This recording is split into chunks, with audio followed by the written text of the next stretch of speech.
Hello there, welcome to Inquiring Minds. My name is Doug and I'm back with another Pen Resurrection Sunday video. Today I'm going to bring two very similar vintage fountain pens back from the dead. I got this Waterman Stalwart Galaxy Blue Celluloid while I was traveling in Ontario last month. And this Waterman Starlet in this luscious ivory celluloid I picked up at a local antique shop just the week I got back. They are very closely related to each other, as they were both made at the Saint-Lambert factory near Montreal within months of each other in the early 1940s. So I decided to bring them back to life together. Let's take a look right now.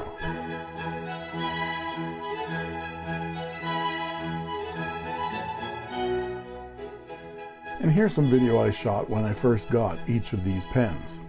This is the first one that really grabbed my attention. This is a Waterman celluloid. I haven't even looked at the imprint on it. Waterman's, made in Canada. Fountain pen, Waterman's. Very interesting celluloid, and it has a medium rigid Waterman Ideal, 14 karat gold. That nib probably needs a little bit of work, but it looks in pretty good shape. So there's another one for a Pen Resurrection Sunday. But I spied this celluloid Waterman. Look at this. This is some of the most gorgeous deep blue, almost galaxy celluloid I've ever seen. And I believe this is a Waterman Stalwart from the 1940s. And the sack inside is nice and crunchy, the way I like them. And the nib is 14 karat gold and looks like it's in excellent shape. This one will clean up very nicely. So, sold. So the caps are off these two Waterman Stalwarts because I've already heated both of them to get those sections free and to see whether I could actually get them off or not, and they came free. And of course there's all kinds of guts inside that we'll have to get out. But I wanted to take a look at what the pens look like before I started to renovate them and see whether I can get them back from the dead. Here is the, I'm going to call that Galaxy Blue celluloid. Waterman's Ideal, 14 karat gold, Canada. That nib looks like it's intact, but it's been bent a few times. Looks like someone tried to straighten it. Well, first I'm going to see whether it writes. I don't care if it's askew. If it actually writes, then it won't need any fixing. Already heated that section to get it off. I didn't want to put it all the way back on again because I'll never get it off again. And there's some remnants of that shellac and sack there, and there's guts in there that have to be cleaned out. And you can see it crunches.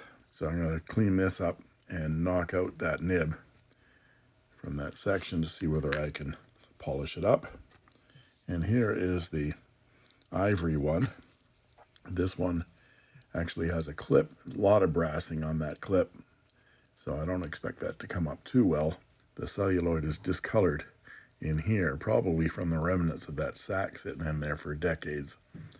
But this one, I've already emptied all the guts out. It was really, when I pulled that off, it all just spilled out. But that lever seems to work okay. We'll knock that nib out. And that nib says medium rigid. Waterman's Ideal, 14 karat. The cap on the Galaxy also says made in Canada, but there's no clip on this one.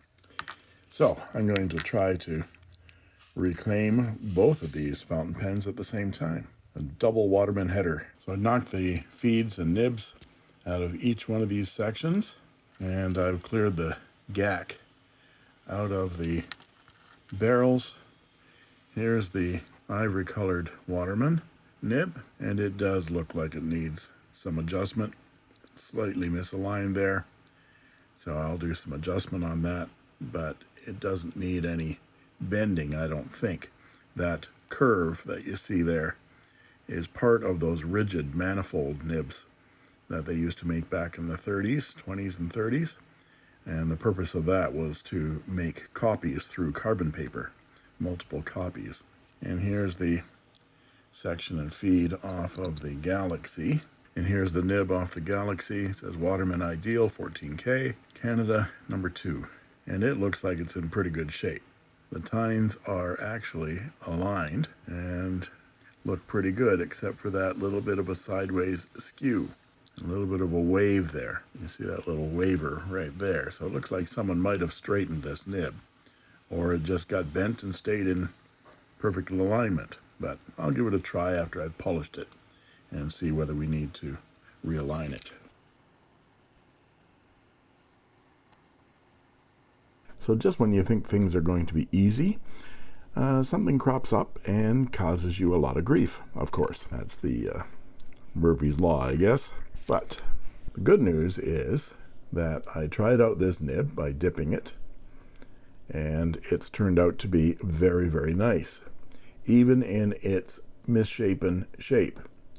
So it writes actually very nicely. It's a little bit flexible, and it might need a little bit of smoothing once I've got the whole thing working. There's no point in changing that bent nib if it actually writes very nicely. But the difficulty I ran into was with the barrel. Not so much cleaning it, because it came up very nicely. I did a before shot of what it looked like beforehand, and it's cleaned up very nicely along with the cap. Very, very beautiful now. But with the J-bar that's inside here, generally this is not a J-bar, it's like an I-beam, but this has been replaced, and the J-bar was in there, and it was all mixed up with the desiccated sack, and I was trying to get the sack out, and it shifted the J-bar's position, and there's the J-bar right there, you can see it, and getting that out of there took me an hour and a half. And the simple things that get very complicated very quickly, but now I've got it working. So we're going to resack this pen, pre-cut my sack, so we're going to shellac it onto that section. I've polished up the section, taken out a few gouges. There were a couple of gouges in the feed, but they're not worth getting out. It looks like someone took a pair of pliers to try to pull this nib and feed out of the section. Not a good idea to use pliers. So, sack on our sack spreader, and take our lifetime supply of shellac, a little bit to the section, nozzle. Try to spread that sack. There we go. And I'm going to put a little bit more just on that seam, just to make sure it's tight and straight all the way around. There we go. We'll let that dry. I'm going to put a little talc on the sack to make it slide into the barrel. There we go. Now I'm not going to shellac the section down just yet till I've decided that I don't want to get into the pen again. There we go. It seems to be working. Now all we have to do is ink it up. Hearing bubbles is a good thing. So this is a Waterman Stalwart 14 karat gold, obviously fine, very flexible nib. Oh, very, very thin to some really nice thick lines. Now it's time to get after the next one.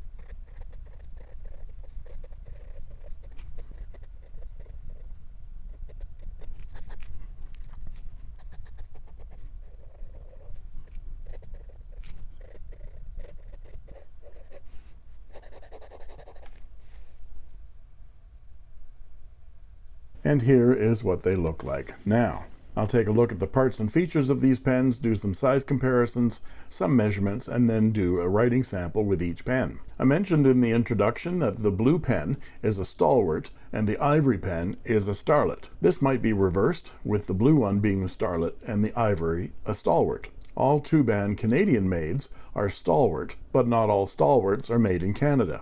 Is that clear? But also, one-banded Canadian Watermans are Starlets, except if they have two bands, and then they're Stalwarts. Clear as mud. I'd like to explain this conundrum this way.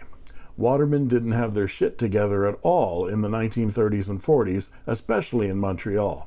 So I'm cutting through the BS and just calling these pens Stalwartlets. The ivory Stalwartlet is slightly smaller than the blue one. The top finial of the blue one has a chrome rivet that used to hold the clip on. That clip would have been a nice Art Deco styled one, like the one on the Starlet that I previously restored.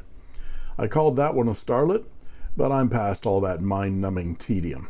The clip on the ivory pen extends from the cap and has a ball end, and there's a lot of brassing on this clip. The blue cap has a Waterman's Canada imprint, but the ivory cap does not. The ivory has 2 gold-plated brass cap rings, and the blue has 1 chrome cap ring. The barrels are almost identical, with both having Waterman's Made in Canada fountain pen with the Ideal logo in the middle. The blue pen has an unboxed spade type lever, whereas the ivory one has a slimmer boxed lever. As I showed in the restoration video, the blue one has a J-bar rather than the usual straight pressure bar. I believe the J-bar is a replacement, as it doesn't lock into the lever as it would out of the factory. The blue cap unscrews with 1 rotation, whereas the ivory one comes off with a 1/4 rotation. I think this is because over the years the ivory celluloid has warped slightly and not all the threads are engaging the entire length. The sections are identical black ebonite that tapers and then flares out towards number 2 size Ideal 14 karat gold nibs. Let's look closer at these nibs. The ivory pen has the type of nib engraved on it. It says Med.Rigid, Waterman's Ideal 14 KT Canada, with Canada inside the section down below, whereas the blue pen's nib has the typical Waterman's Ideal 14 KT Canada. The caps post very nicely on both pens, and the pens are light and well balanced in the hand. The sections are too small for my hands, but I typically grip them back further on the barrels, which is around 10.5 millimeters of thickness. And unposted, both pens are plenty long enough to write with comfortably. And now let's look at some size comparisons. And here are the 1940s Waterman's Stalwarts with a 1950s Schaefer Tip Dip Touchdown, a 1950 Waterman Taperite Lady Crusader, and a 1945 Parker Vacuumatic in Azure Pearl. Now let's look at them posted. And here they are posted. These are all 14 karat gold nibs. And these 3 pens have yet to be restored. Now let's look at them unposted. And here they are unposted. My bad, this Waterman's Taperite has been restored, but not by me. This was a gift. Now let's look at some measurements, and I'll be back with a writing sample.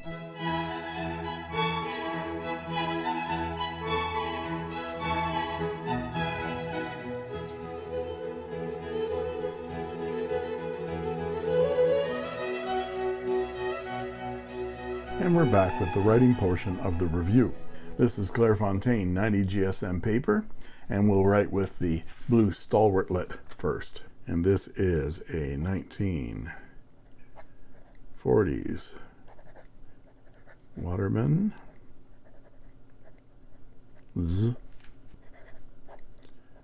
Stalwart / Starlet, and it has a number 2 size 14 karat gold fine nib that is very flexible and very smooth. I did have to smooth it a bit with some micro mesh, but it's turned out very, very silky and smooth and with a lot of bounce to it. And let's check the wetness as well here. Look at that, just a gusher. And let's get a close-up of how nicely that nib bounces. Look at that, very nice. Now let's try the ivory. And this is a 1940s Waterman's Stalwart / Starlet, and it too has a number 2 size 14 karat gold. And this one, I'm going to call it a fine, even though on the nib it says it's a medium rigid or manifold nib. There isn't a lot of variation to be expected, but there is a little bit of bounce to it, just a little bit. And it's very smooth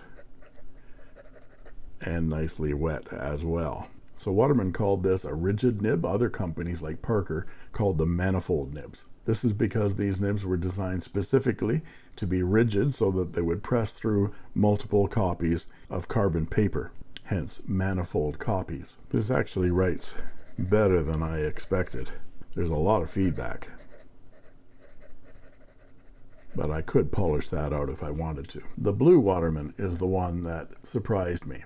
When I looked at it under the loupe at the antique store, I saw it was bent, but I figured I might be able to straighten it out to make it right. But I was smart, and I dip tested it first to see if it would write before I tried to straighten it.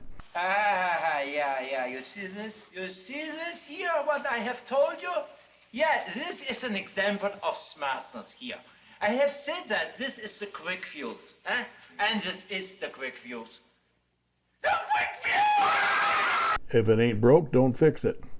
It actually looked like it was already straightened, and given the fact that this pen has a non-stock J pressure bar, it makes sense that at some point, probably decades ago, this pen was repaired. It'd be cool to find out what this pen has gone through in its life.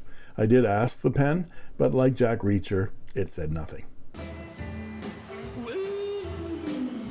Won't happen again. And for a quote.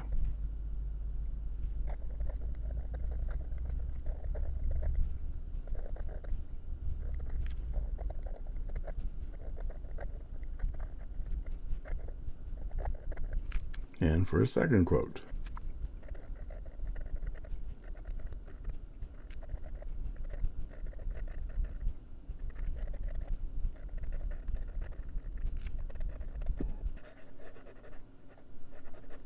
So what are my thoughts on these restorations? These lever-filled pressure bar latex sac fountain pens are actually fairly simple to restore. If the nibs are in good condition, cleaning and polishing the pens and replacing the sacks is fairly straightforward and fun. But every time you assume things will be easy, that's when they'll throw you a curve. I fought with the aftermarket J-bar in this Galaxy Waterman for at least an hour and a half. I had to use dental tools to pry it out of the barrel. Once I had it free, it was an easy job to clean it up with some 0000 steel wool and metal polish to get all the desiccated sac remains off it and get it back in properly. Knowing how fragile some of these old celluloid pens are, I was fully expecting the barrel to shatter into pieces while I struggled with it. But the other side of that is the nib, which I thought might be so damaged it might not write. And it ended up being a lovely vintage flexible writer just as it is. I don't care that the end of the nib is wonky, it gives the pen character. I think we're all more interesting with our life scars, don't you? What happened to you? Well, you got that in the fight last night. No, it's too much. That is a very deep cut. I'm very pleased at how both of these pens cleaned up and are now alive and writing. Let me know what you think. And there you have it. If you like this video, please like and subscribe, and don't forget to ring that bell to get instant notifications whenever a new video is posted. You can join as a member of my channel too for only 99 cents a month, and I guarantee I'll answer your comments in the comment section, and you'll get cool emojis, badges, and sneak peek unboxing videos as well. And that just leaves it for me to say thank you for watching, and that's all she wrote. I made this.